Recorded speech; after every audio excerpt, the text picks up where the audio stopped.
This is Floppy Phonics Book 1. Floppy Phonics Book 1 has different characters. Floppy Phonics Book 1 has 4 sounds. Look at the strip. The first sound is S, second sound is A, third sound is T, and the fourth sound is P. These are the sounds we read in Floppy Phonics Book 1. Look here, these are the characters: Beef, Kipper, Chip, Floppy. Floppy is a dog whose mouth is always open and it keeps making different sounds. And here are Kipper, Beef, Chip's parents.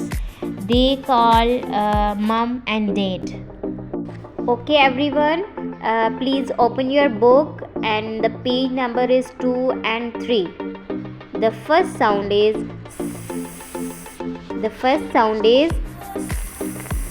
as in sun. Sun. Okay.